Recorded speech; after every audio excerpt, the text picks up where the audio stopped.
Eu sou Paulo Nussensweig, sou professor do Instituto de Física da USP, trabalho com ótica e relação entre ótica e ciência de informação hoje. A minha aproximação com ciência é um pouco particular, porque meu pai é físico, e então eu sempre tive ciência muito próxima na minha vida, contato com vários cientistas, pessoas que frequentavam a casa dos meus pais, etc. E então sempre foi uma coisa muito presente. No entanto, quando eu resolvi que queria ser cientista, que queria fazer física, foi uma decisão difícil. Foi uma decisão difícil justamente porque meu pai era físico, porque meu pai era uma pessoa conhecida e entrar num terreno onde todo mundo vai ficar referenciando você ao seu pai não é exatamente a situação mais confortável, mais fácil. Então, no final dos meus estudos, quando eu estava tentando escolher uma carreira, eu me interessei muito por biofísica. E eu queria desvendar o funcionamento do cérebro, desvendar os mistérios da consciência, o que significa a consciência humana e assuntos como esse.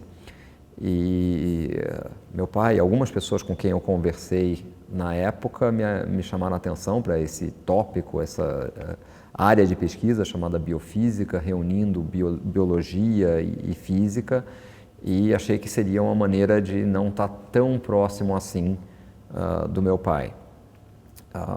Mas eu tinha duas entradas possíveis, então eu podia começar estudando mais biologia e depois complementar com física, ou começar com física e depois complementar com biologia. E até o terceiro ano eu não tinha isso bem decidido, mas acabei optando por começar por física, que era aquilo que no fundo me interessava mais. Eu gostava de matemática, gostava de estudar comportamento de objetos, enfim, dinâmica, mecânica, etc. E uma vez que eu comecei a estudar física, no segundo ano, eu acho, eu fui fazer uma iniciação científica em biofísica, e eu ficava insistindo com aquela ideia original até que eu comecei a estudar mecânica quântica.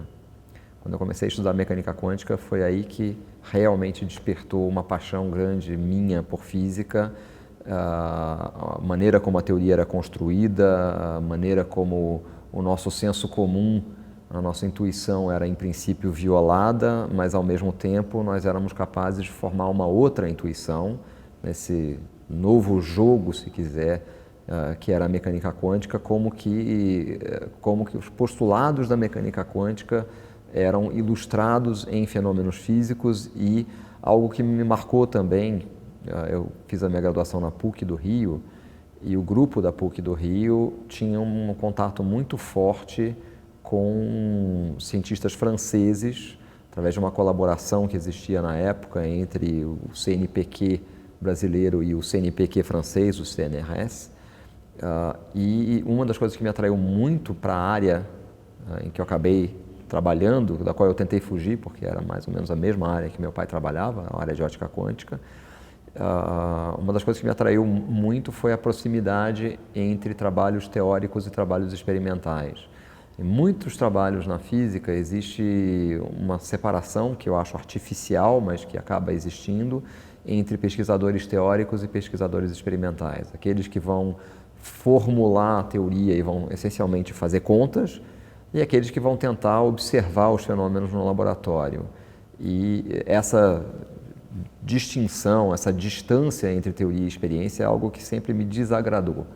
Na área de ótica quântica, essas duas coisas estavam extremamente próximas, e uma das coisas que mais me atraía para a área de ótica quântica era a realização de experimentos em que postulados fundamentais, princípios fundamentais da mecânica quântica eram ilustrados, né, em experiências reais.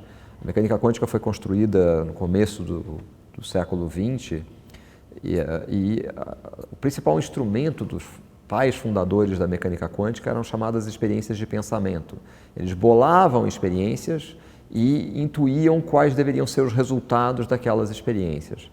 Pois bem, várias daquelas experiências começaram a ser realizadas nos anos 80, nos anos 90, e tem experiências realmente belíssimas ilustrando princípios muito fundamentais da mecânica quântica. Então, essa foi uma das coisas que mais me atraiu para essa área. Eu decidi, então, que se eu ia trabalhar na área de ótica quântica, pelo menos eu deveria tentar ser um pesquisador experimental, predominantemente experimental, já que meu pai é teórico. E fui então fazer meu doutorado na França, num grupo experimental com alguns pesquisadores que eu já tinha tido contato por causa da colaboração entre o Brasil e a França, e com quem o meu orientador de mestrado, o professor Luiz Davidovich, também tinha uma colaboração muito forte. Então isso foi um estímulo muito grande para buscar o doutorado na França. E, enfim, a partir daí, né, foi um passo de cada vez, galgando as etapas da carreira, o doutorado. Depois eu retornei para fazer um pós-doutorado no Brasil. Eu vim trabalhar em São Carlos, no laboratório do professor Vanderlei Banhato, onde eu passei 2 anos, que foram também extremamente instrutivos, especialmente sobre aspectos práticos das dificuldades de se fazer ciência experimental no Brasil. E depois de 1 ano e meio trabalhando com o professor Vanderlei, eu assumi uma posição de professor na USP em São Paulo, onde eu cheguei numa área que não existia. A área de ótica quântica experimental não existia na USP em São Paulo, existia muito pouca física de lasers na USP, e então existia um desafio grande, né, que na época foi iniciado junto com outro professor que também tinha sido recém-contratado. A gente iniciou um grupo para começar a ótica quântica experimental, e em seguida esse professor acabou buscando um outro rumo. Ele foi para trabalhar no mercado financeiro nos Estados Unidos, e eu acabei ficando como o único docente do grupo por um certo período, e depois disso um ex-estudante meu acabou sendo contratado, já faz um pouco mais de 10 anos agora, e nós co-lideramos um laboratório. A palavra-chave é curiosidade. Essa é a palavra-chave. Se você é curioso, se você gosta de aprender, então você é um cientista. Não interessa o que você faça. Fazer ciência significa aprender. Fazer ciência profissionalmente ou na fronteira significa aprender algo que ninguém sabe, não é só você que não sabe.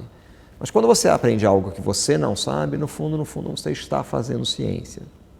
Então, a realidade é que todos nós fazemos ciência, a humanidade inteira faz ciência. Alguns fazem ciência, como eu disse, eu usei a palavra profissionalmente, porque é uma carreira, mas é ao mesmo tempo profissional e amador. Porque um cientista, essa é uma dicotomia interessante. Um cientista, em princípio, é o paradigma da pessoa racional, né? A gente tenta construir racionalmente conhecimento a respeito da natureza, e de uma maneira distanciada, no sentido de aceitar a resposta que a natureza nos dá. Muitas vezes a gente tem uma ideia e a gente acha essa ideia muito bonita e acha que, puxa, a natureza deve funcionar dessa maneira.